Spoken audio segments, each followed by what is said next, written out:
வானொலியில் நீங்கள் கேட்டு மகிழ்ந்த தென்கட்சி கோ. சுவாமிநாதன் அவர்களின் இன்று ஒரு தகவல் கதை தொகுப்பினை கேட்கலாம். நம்மளை மாதிரி ஒரு ஆசாமி அவன் நம்மளை மாதிரியே கற்பனை பண்ணான். அதாவது நாம தான் இந்த உலகத்தில் ரொம்பவும் கஷ்டப்படுறோம், மற்றவங்கள்லாம் சந்தோஷமாக இருக்கிறாங்க அப்படின்னு அவன் நினச்சிக்கிட்டான். அவன் ஒரு நாள் கடவுளை வேண்டிக்கிட்டானான். சுவாமி, இந்த உலகத்தில் எவ்வளவோ பேர் இருக்கிறாங்க, ஒவ்வொருத்தருக்கும் ஒவ்வொரு விதமான கஷ்டம் இருக்கலாம், ஒத்துக்கிறேன். இருந்தாலும் எனக்கு அது கொஞ்சம் அதிகமாக இருக்கிறது மாதிரி தெரியுது. அதனால் நீங்கள் எனக்காக ஒரு சின்ன உதவி செஞ்சால் போதும். அது வேற ஒன்றும் இல்லை, என்கிட்ட இருக்கிற துயரங்களை இன்னொருத்தர் யாருக்கிட்டையாவது கொடுத்துருங்க, அவர்கிட்ட இருக்கிற துயரங்களை என்கிட்ட மாற்றி கொடுத்துருங்க. ஒரு மியூச்சுவல் டிரான்ஸ்ஃபர், அவ்வளவுதான். அப்படி பண்ணிவிட்டா போதும் அப்படின்னு வேண்டிக்கிட்டானான். அன்னைக்கு ராத்திரியே அவன் ஒரு கனவு கண்டிருக்கான். வானத்திலேருந்து ஒரு குரல் கேட்டிருக்கு. அது என்ன சொல்லிச்சு தெரியுமா? ஏ ஜனங்களே, எல்லாரும் அவங்கவுங்க கஷ்டங்களை ஒரு பையில் போட்டு எடுத்துக்குங்க. அப்படி எடுத்துக்கிட்டு நேராக இந்த ஊர் எல்லையில் இருக்கிற கோயிலுக்கு வந்து சேருங்க அப்படின்னு அந்த குரல். ஆஹா, கடவுள் நம்ம பிரார்த்தனைக்கு செவி சாய்ச்சுட்டார் அப்படின்னு சந்தோஷப்பட்டான் இவன். உடனே என்ன பண்ணான்? தன்கிட்ட இருந்த கஷ்டத்தையெல்லாம் ஒரு சாக்கு பையில் போட்டு எடுத்துக்கிட்டான். வீட்டை விட்டு வெளியில் வந்தான். தெருவில் இறங்கி நடக்கிறான். அங்கே பார்த்தா ஏகப்பட்ட பேர் ஆளுக்கு ஒரு பையை தூக்கிக்கிட்டு கோயிலுக்கு போய்கிட்டு இருக்கிறாங்க. சில பேர் மூட்டையாக கட்டி தலையில் சுமந்துக்கிட்டு போய்கிட்டு இருக்கிறாங்க. இவன் பார்த்தான். இவனுக்கு ரொம்ப ஆச்சரியமாக இருந்தது. ஏன்னா எல்லாரும் வச்சிருக்கிற பை இவன் பையை விட பெருசாக இருந்தது. இவன் பை தான் இருக்கிறதுலே கொஞ்சம் சின்னதாக தெரிஞ்சுது. இப்போ அவன் மறுபடியும் சாமியை வேண்டிக்கிட்டான். கடவுளே, இப்போ உள்ள சூழ்நிலையை கவனிச்சா என்கிட்ட இருக்கிற பையே பரவாயில்லன்னு தோணுது. அதனால் வேற பை எதையும் மாற்ற வேணாம், இதுவே பரவாயில்ல, இந்த பையோடு திரும்பி வீட்டுக்கு போனால் போதும்னு நினைக்கிறேன் அப்படின்னு எதோ நினைக்க ஆரம்பிச்சுட்டான் அவன். எல்லாரும் கோயிலுக்கு போய் சேர்ந்தாங்க. கோயிலில் அந்த குரல் மறுபடியும் கேட்டுது. எல்லாரும் அவங்கவுங்க பைகளை சோகத்தில் தொங்க விடுங்க, திடீர்னு விளக்குகள் அணையும், மணி அடிக்கப்படும், அதுதான் அடையாளம். அந்த சமயத்தில் இருட்டில் உங்களுக்கு வேண்டிய பையை நீங்கள் மாற்றி எடுத்துக்கலாம், தேர்ந்தெடுத்துக்கலாம். வெளிச்சம் இருக்கிறப்பவே உங்களுக்கு பிடிச்ச பைக்கு பக்கமாக பார்த்து நீங்கள் நின்றுக்கலாம் அப்படின்னு சொல்லி விவரம் சொல்லிச்சான் அந்த குரல். அப்படி சொன்னதுக்கு அப்புறம் திடீர்னு விளக்கு அணைஞ்சுது, மணி அடிச்சுது. கொஞ்ச நேரம் கழித்து மறுபடியும் விளக்குகள்லாம் எரிஞ்சுது. இப்போ பார்த்தா எல்லாரும் அவங்கவுங்க பையையே கெட்டியாக பிடிச்சிக்கிட்டு நிற்கிறாங்க. இவனும் அப்படியே நிற்கிறான். இவன் மெதுவாக பக்கத்தில் நிற்கிறவங்ககிட்ட கேட்டானா, ஏன் நீங்கள் பையை கையிலேயே வச்சுருக்கிறீங்க, செவுத்தில் மாட்டலையா அப்படின்னு கேட்டிருக்கான். இல்லைப்பா, நீ ஏன் கையிலேயே வச்சிருக்கிறியோ அதே காரணத்துக்காக தான் நாங்களும் வச்சிருக்கிறோம். நம்ம கவலைகளை பற்றி நமக்கு ஓரளவுக்காவது தெரியும். ஆனால் மற்றவங்க கவலைகள் நமக்கு பரிச்சயம் இல்லாதவை, பழக்கம் இல்லாதது. அதனால் நமக்கு தெரிஞ்ச கவலைகளை சமாளிக்கிறது சுலபம். தெரியாததை சமாளிக்கணும்னா மறுபடியும் ஆரம்பத்திலேருந்து ஆரம்பிக்கணும். அதனால் பழைய நண்பர்களோடு வாழறது தான் மேல் அப்படின்னு ஆனான். அதுக்கப்புறம் அவன் தன்னோட பையே போதும்னு வீட்டுக்கு திரும்பி வந்துட்டானான். இது ஒரு பெரியவர் சொல்லியிருக்கிற கதை. அதனால் நம்மகிட்ட இருக்கிற கஷ்டங்கள் தான் பெருசு, அதை இன்னொருத்தங்கிட்ட கொடுத்துட்டு மாற்றிக்கலாம் அப்படின்னு நினைக்கிறது தப்பு. இதே மாதிரி இன்னொரு சம்பவம். ஒரு ஊரில் ஒரு நாள் ராத்திரி ஆகாயத்திலிருந்து கடவுள் குரல் கேட்குது. இந்த ஊரில் இருக்கிற ஜனங்கள்லாம் கொஞ்சம் கவனிங்க, உங்களுக்கு ஒரு செய்தி. அதாவது இங்கே இருக்கிற ஜனங்கள்லேயே கொஞ்சம் கூட கவலையே இல்லாத ஆள் யாருன்னு எனக்கு தெரியணும். அதனால் எல்லாரும் அவங்கவுங்க கவலைகளை ஒரு பையில் போட்டு எடுத்துக்கிட்டு கோயிலுக்கு வாங்க அப்படின்னார் கடவுள். உடனே வரிசையாக எல்லாரும் வர ஆரம்பித்தாங்க. எல்லார் கையிலையும் பை இருந்தது, சின்னதும் பெருசுமா. கவலையே இல்லாத ஆள் யாருன்னு தேடினார் கடவுள். ஒரே ஒரு ஆள் மட்டும் கையில் எதுவும் இல்லாமல் வெறும் கையை வீசிக்கிட்டு ரொம்ப ஜாலியாக நடந்து வந்துக்கிட்டு இருந்தான். கடவுள் அவங்ககிட்ட போனார். ஏன்பா, உனக்கு கவலையே இல்லையா அப்படின்னு கேட்டார். எனக்கும் சில கவலைகள்லாம் உண்டு அப்படின்னானா அவன். எங்கே அதெல்லாம்னு கேட்டிருக்கார் கடவுள். பின்னாடி லாரியில் வந்துக்கிட்டு இருக்கு அப்படின்னானா அவன். ஒரு ஊரில் ஒரு மன்னர் இருந்தார். அழகான அரண்மனையில் அவர் இருந்தார். அந்த அரண்மனையை விட அழகாக ஒரு மாளிகையை அந்த ஊர்லேயே வேற ஒருத்தன் கட்டியிருந்தான். அப்படி கட்டி முடித்ததில் அவனுக்கு ரொம்ப பெருமை. எத்தனையோ செல்வந்தர்கள்லாம் வந்து பார்த்துட்டு, இந்த மாளிகையை விலைக்கு கொடுத்துட்றியா, எவ்வளவு விலை சொன்னாலும் சரி நாங்கள் வாங்கிக்கிறதுக்கு தயாராக இருக்கோம் அப்படின்னு சொல்லி கேட்டு பார்த்துட்டாங்க. நான் இதை விற்கிறதுக்கு தயாராக இல்லை அப்படின்னு சொல்லிவிட்டான். அவ்வளவு சிறப்பாக கலை அம்சத்தோடு அதை கட்டி முடிச்சிருக்கிறான். அதுவே ஒரு பெரிய அரண்மனை மாதிரி இருந்ததுன்னா பார்த்துங்களேன். சுற்றிலும் அழகான பூந்தோட்டம், ஒரு நாள் அவன் எங்கேயோ வெளியூர் போயிட்டு திரும்பி வந்துகிட்டு இருக்கிறான். அப்போ அந்த மாளிகை தீப்பெட்டி எரிஞ்சுக்கிட்டு இருக்கு. பதறி போட்டான். விலைக்கு கேட்டவங்க யாராவது இதை செஞ்சிருக்கணும், இல்லைன்னா மன்னரே செய்த சதியே என்னவோ, இப்படிலாம் அவனுக்கு சந்தேகம். ஒரு மூலையில் உட்காந்து அழ ஆரம்பிச்சிட்டான். அந்த சமயத்தில் அவனுடைய மகன் அங்கே ஓடி வந்தான். அப்பா அழாதீங்க, இதை நான் நேற்று ராத்திரியே நம்ம ஊர் மன்னருக்கு வித்துட்டேன். இதை கட்டி முடிக்க நமக்கு எவ்வளவு செலவாச்சோ அதை போல 3 மடங்கு விலைக்கு வித்துட்டேன்.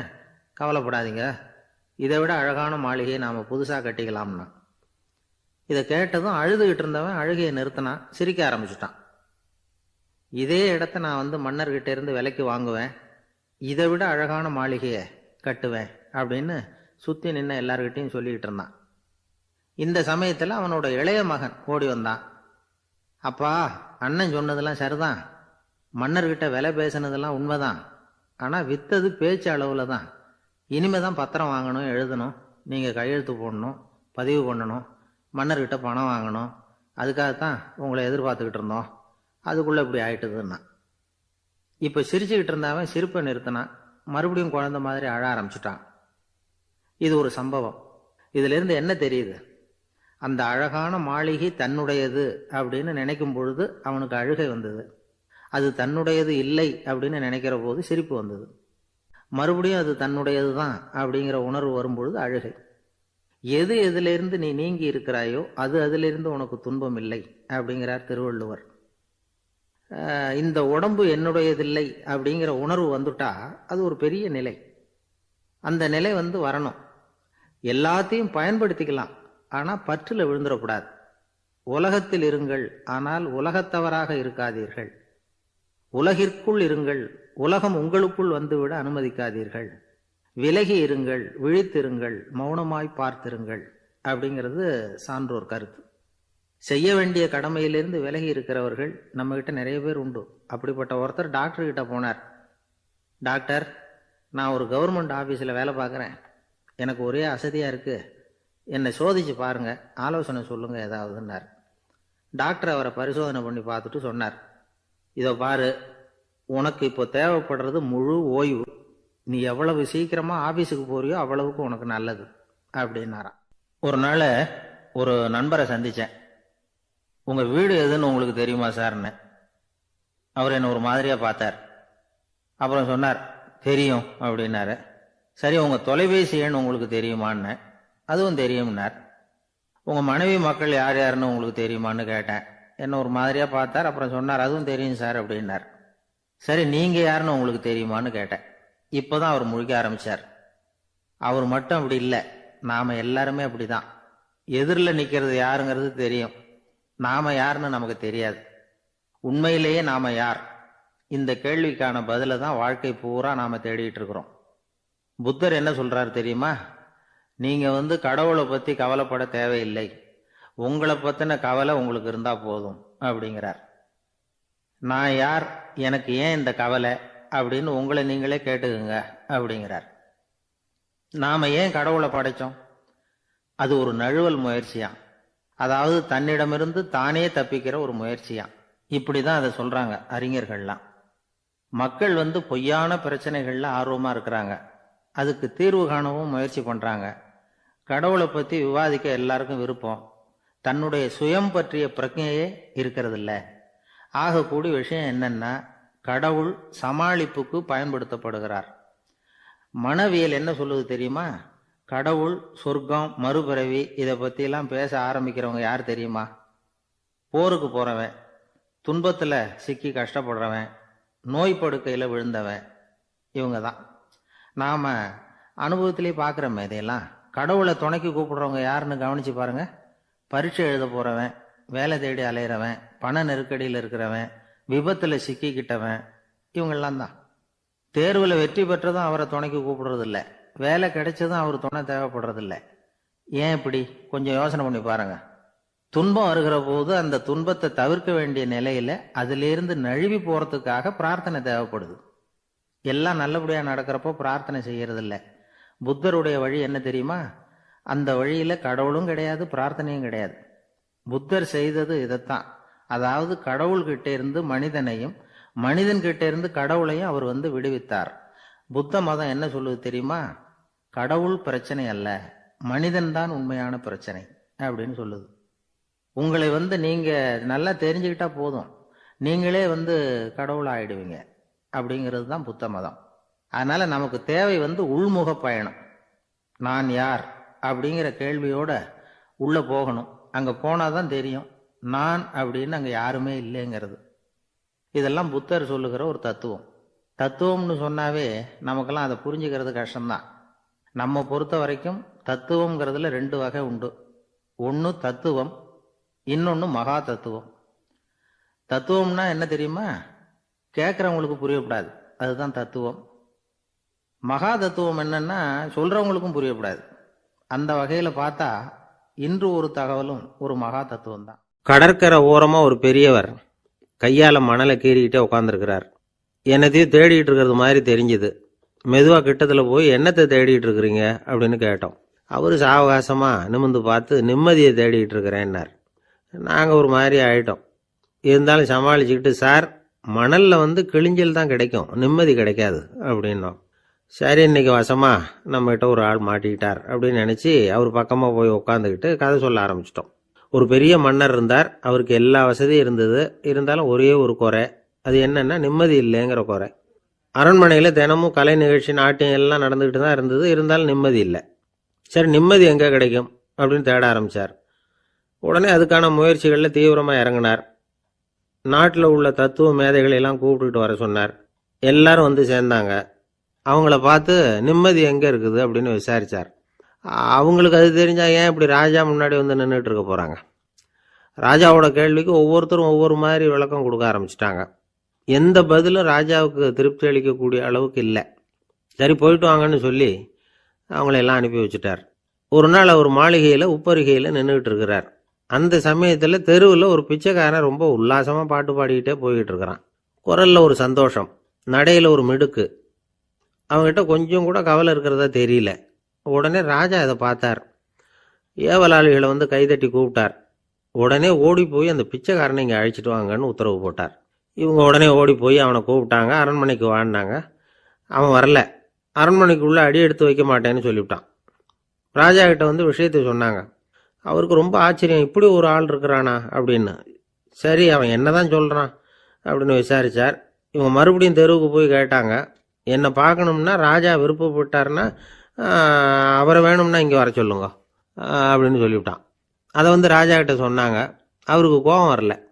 இவ்வளவு சுதந்திர உணர்வோடு இருக்கிறவன் சாதாரண ஆளாக இருக்க முடியாது அப்படின்னு நினைச்சார். உடனே கிடுகிடுன்னு இறங்கி தெருவுக்கு வந்தார். பிச்சைக்காரங்கிட்ட போனார். நீ கவலைப்படாமல் சந்தோஷமாக பாடிக்கிட்டு போறியே, அது எப்படி முடியுது உன்னால அப்படின்னு கேட்டார். ஏன் அப்படி கேட்குறீங்கன்னு அவன், அதுக்கு இல்லை, எனக்கு அரண்மனையில் எவ்வளவோ சுகபோகங்கள்லாம் இருக்குது, இருந்தாலும் நிம்மதி இல்லை. இது ஏன்னு எனக்கு தெரியல.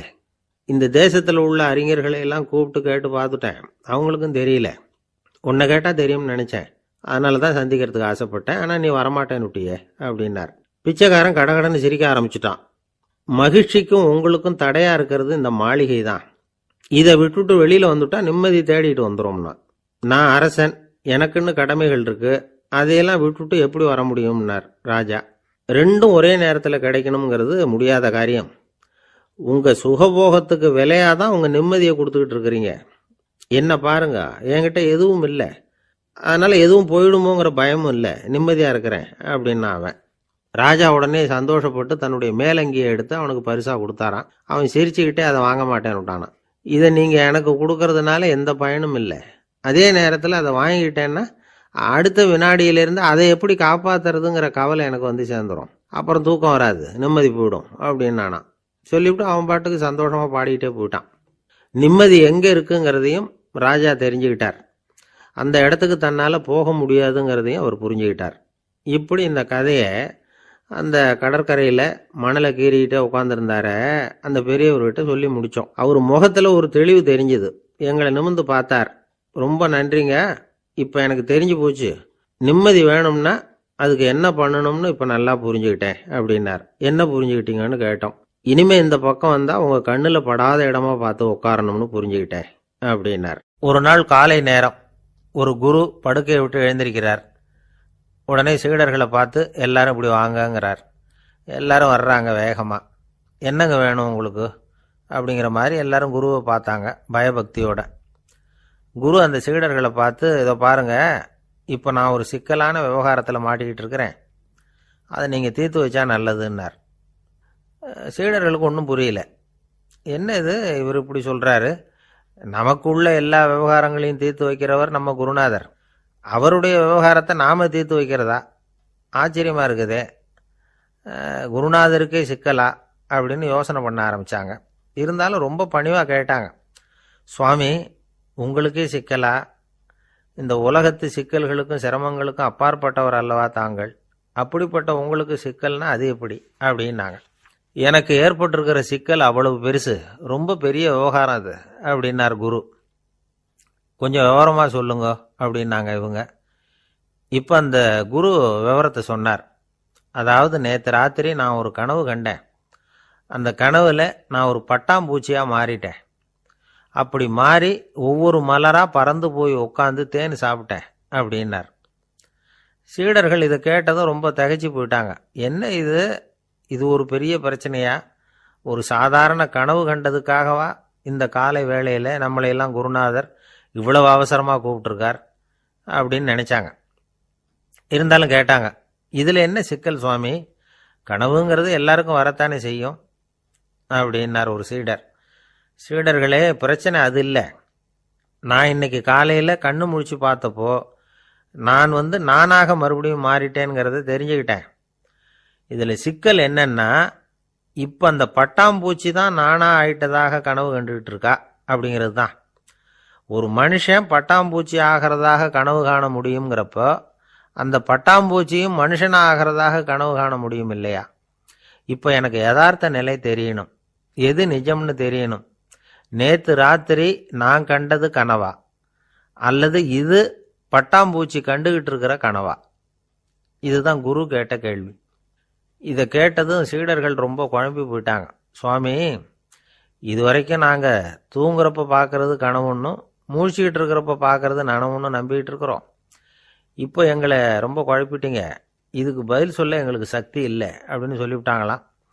அதுக்கப்புறம் அந்த குரு சொன்னாராம், நினைவு தான் முக்கியமான அம்சம். முடிவு கட்டம்னா பகலின் நினைவுகளை விட இரவின் கனவுகளே ரொம்ப உண்மை. ஒருத்தன் தூங்க போனால் தூங்கிக்கிட்டே இருந்தால் அவன் காணும் கனவு பொய்ங்கிறத அவன் உணர மாட்டான். ஒவ்வொரு கனவும் காணும் பொழுது அது ரொம்ப உண்மையாக தான் தெரியுது. ஒரு கனவு கூட உண்மை இல்லைன்னு கனவுல தோன்றுவதே இல்லை அப்படின்னார் குரு. அகில வாழ்வு அத்தனையும் சொற்பனம் கண்டாய் அப்படிங்கிறார் தாயுமானவர். ஆகையினால நம்ம கனவுலேருந்து நாம் என்னைக்கு முழிச்சிக்க போகிறோம் அப்படிங்கிறது தான் ஒரு முக்கியமான கேள்வி. ஒருத்தர் வந்தார், காலில் கட்டோடு வந்தார். என்னங்க காலில் கட்டுன்னு? சார், நேற்று ராத்திரி தூக்கத்தில் எங்கள் வீட்டு கூரையில் ஏணியை சாத்தி வச்சு இறங்கினப்போ வழுக்கி விழுந்து காலை உடச்சிக்கிட்டேன்னார்.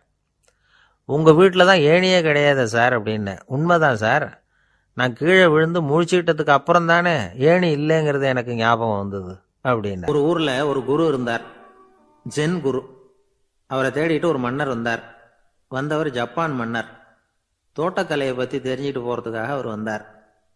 எப்படி தோட்டம் அமைக்கிறது அப்படிங்கிறத பற்றி அந்த குரு விவரமாக சொல்லி கொடுத்தாரு. ஒரு நாள் 2 நாள் இல்லை, 3 வருஷம் கற்றுக் கொடுத்தார். அதுக்கப்புறம் சொன்னார், நான் கற்றுக் கொடுத்துட்டேன், இனிமேல் நீங்கள் போகலாம், போய் தோட்டம் அமைக்கலாம், அதுதான் உங்களுக்கு பரிசை. தோட்டம் அமைச்ச பிறகு சொல்லி அனுப்புங்க, நான் பார்க்குறேன்.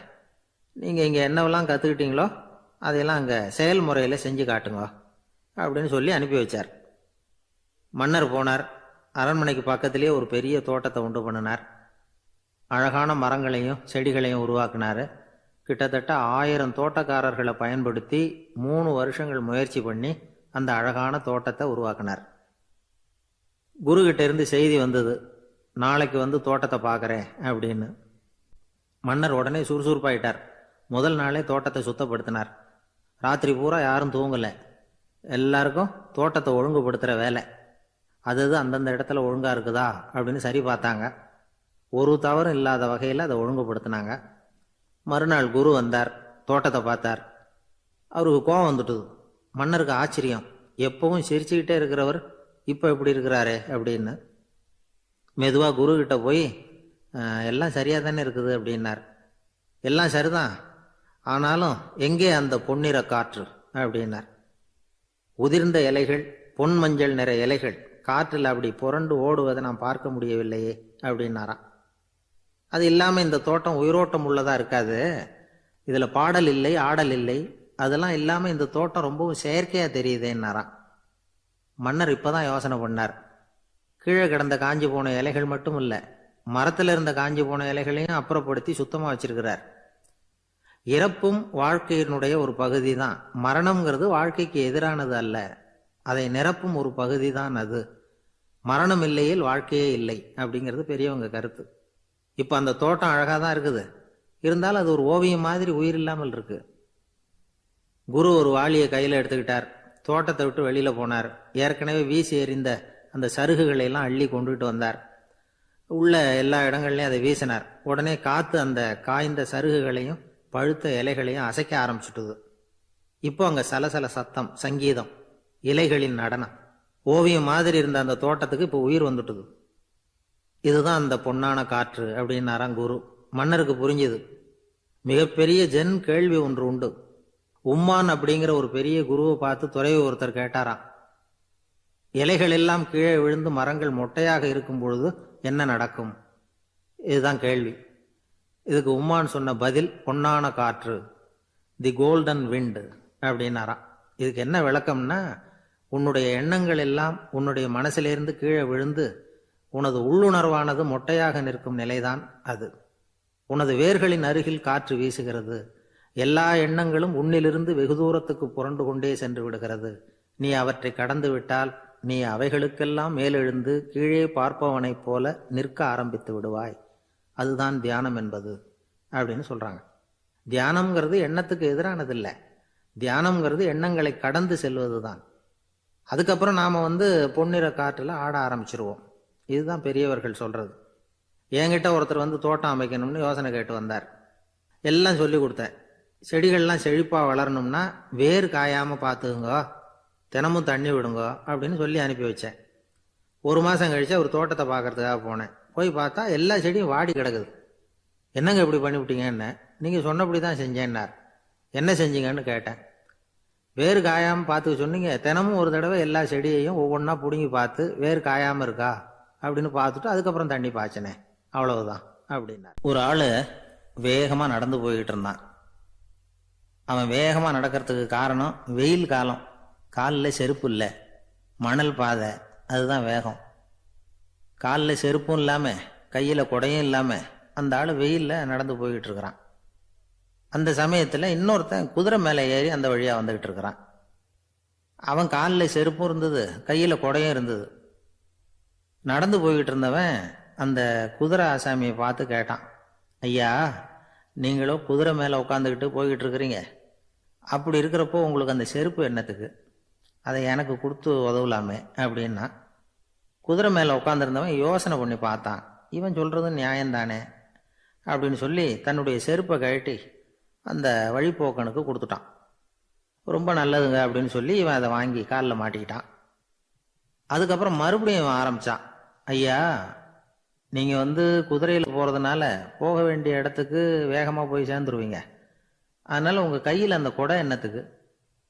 நான் நடந்து போயிட்டு இருக்கிறவன், ரொம்ப நேரம் நடக்க வேண்டியிருக்கும் இந்த வெயிலில், அதனால் அந்த குடையையும் எனக்கு கொடுங்களேன் அப்படின்னா. குதிரை வீரன் யோசனை பண்ணி பார்த்தான். இதுவும் நியாயம்தானே அப்படின்னு அவனுக்கு தோணுச்சு. உடனே இறக்கப்பட்டு தன் காலில் இருந்த செருப்பை கொடுத்தது மாதிரியே தன் கையில் இருந்த குடையையும் இவங்கிட்ட கொடுத்துட்டான். அதுக்கப்புறம் அவன் நிம்மதியாக புறப்பட்டான். இப்போ மறுபடியும் கை தட்டி அவனை நிறுத்தினான். கீழே நின்றுட்டு இருந்தவன், என்னப்பா ஏன் என்ன நிறுத்தினேன், இன்னும் ஏதாவது வேணுமா உனக்கு அப்படின்னா குதிரையில் இருந்தவன். இவன் மெதுவாக வாயை திறந்து அந்த குதிரையையும் என்கிட்ட கொடுத்துருங்களேன்னா. அந்த குதிரை வீரன் இப்போ ஒரு கணம் யோசனை பண்ணி பார்த்தான். உடனே என்ன பண்ணான் தெரியுமா? தன்கிட்ட இருந்த குதிரை சவுக்கை எடுத்தான். குதிரை சவுக்கால் அந்த ஆளை வாங்குவாங்கன்னு வீசி தள்ளிவிட்டான். இவ்வளவு சவுக்கடியும் வாங்கிக்கிட்டு இந்த ஆள் என்ன பண்ணான் தெரியுமா? சிரிக்கிறான். அடி வாங்கிட்டு யாராவது சிரிப்பாங்களா? குதிரை வீரனுக்கு ஒன்றும் புரியல. என்னப்பா அது, ஏன் இப்படி அடி வாங்கிட்டு இப்படி சிரிக்கிறியே அப்படின்னு கேட்டான். இப்போ அந்த வழிப்போக்கன் சொல்கிறான், ஐயா, நான் இப்படி சிரிக்கிறதுக்கு காரணம் இருக்கு. இப்படி குதிரை கேட்டு உங்ககிட்ட அடி வாங்கலைன்னு வச்சுக்கோங்க, என் உயிர் உள்ள வரைக்கும் மனசுல ஒரு தவிப்பு இருந்துகிட்டே இருக்கும். செருப்பையும் கொடையையும் கேட்ட உடனே கொடுத்தவன் குதிரையையும் கேட்டிருந்தா கொடுத்துருப்பானோ அப்படிங்கிற பேராசையில ஏங்கிக்கிட்டே இருந்திருப்பேன். இப்போ உங்ககிட்ட அடி வாங்கின பிறகு என்னுடைய அந்த சந்தேகம் தீர்ந்து போச்சு. என்னுடைய ஆசைக்கு எல்லை எது அப்படிங்கிறத எனக்கு புரிஞ்சுட்டுது அப்படின்னு சொல்லிவிட்டு அவன் நடக்க ஆரம்பிச்சுட்டானான்.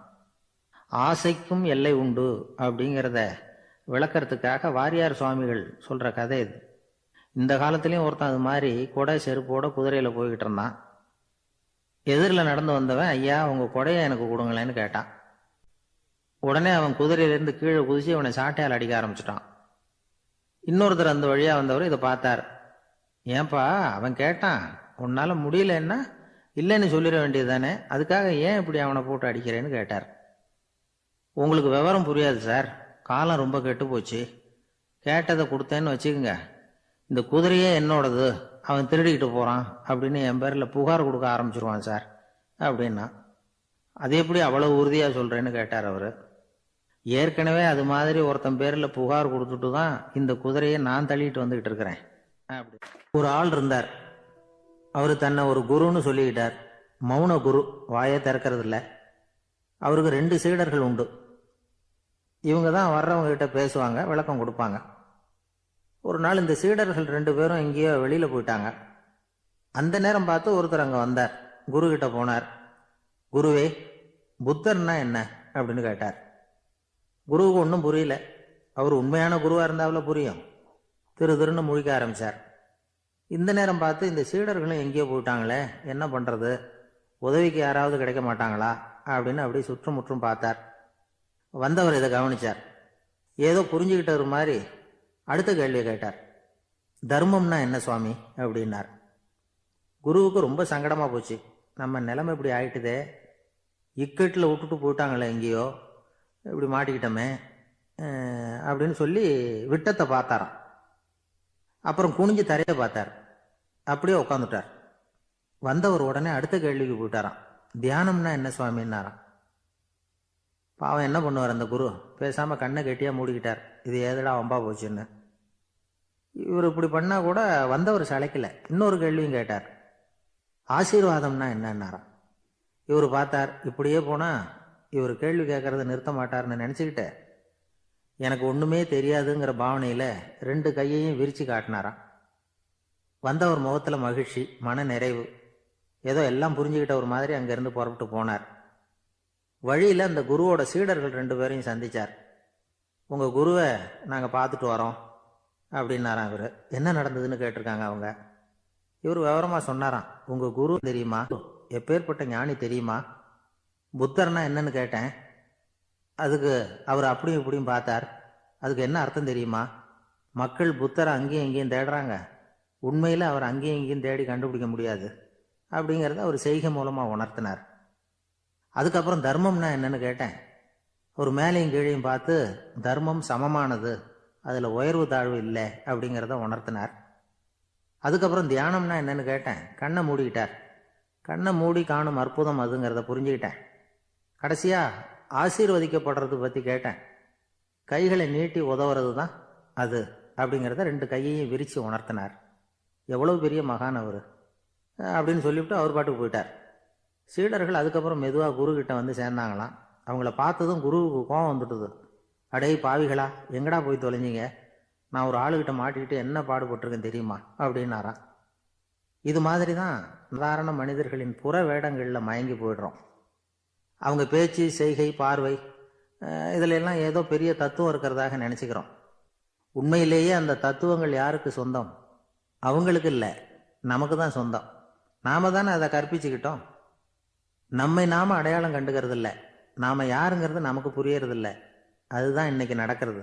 அதனால தான் அடுத்தவங்களை தேடி ஓடிக்கிட்டு இருக்கிறோம். சில வீடுகளில் கூட இது மாதிரி சைகைகள் உண்டு. சில குடும்ப தலைவர்கள் தினமும் காலையில கண்ணை கெட்டியா மூடிக்கிட்டு கை 2ஐயும் சுத்தமா விரிச்சு வச்சுக்கிட்டு உட்காந்து தியானம் பண்றது வழக்கம். எதுக்காக அப்படி பண்றீங்கன்னு ஒருத்தரை பார்த்து கேட்டேன். இந்த மாசம் வாங்கின சம்பளம் பூரா தீர்ந்து போச்சு, இனிமே என் கையில சுத்தமா ஒண்ணும் இல்லை, புதுசா எதுவும் செலவு வச்சுடாத அப்படிங்கிறத அப்படி உள்ளங்கை 2ஐயும் விரிச்சு காட்டி அவங்களுக்கு உணர்த்துறேன், அவ்வளவுதான் அப்படின்னு. உங்க மேல எனக்கு அளவு கடந்த அன்பு அப்படின்னு யாராவது சொன்னா அதை அலட்சியமா நினைச்சிடக்கூடாது. அது கொஞ்சம் சீரியஸான விஷயம். அளவுக்கு மிஞ்சினா எதுவுமே இடைஞ்சல் தானே. அன்பும் அப்படிதான். அன்பு அதிகமாக இருந்தால் அது எப்படி கெடுதல் பண்ணும் அப்படிங்கிற சந்தேகம் உங்களுக்கு வரலாம். தசரதன் கதை என்னாச்சு? கைகேயி மேலே வச்சு அளவு கடந்த அன்பு ராமன் காட்டுக்கு போகிறாப்புல ஆயிட்டுதுல்ல. தசரதன் எப்பேற்பட்ட அரசன்.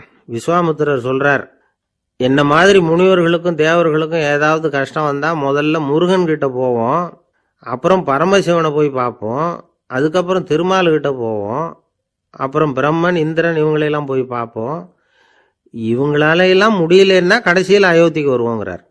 உன்னை விட்டால் வேற கதி உண்டோ அப்படின்னு தசரதனை பார்த்து விஸ்வாமித்திரரே சொல்கிறார். அப்பேற்பட்ட அரசன் தசரதன் கைகேயி காலில் விழறான்.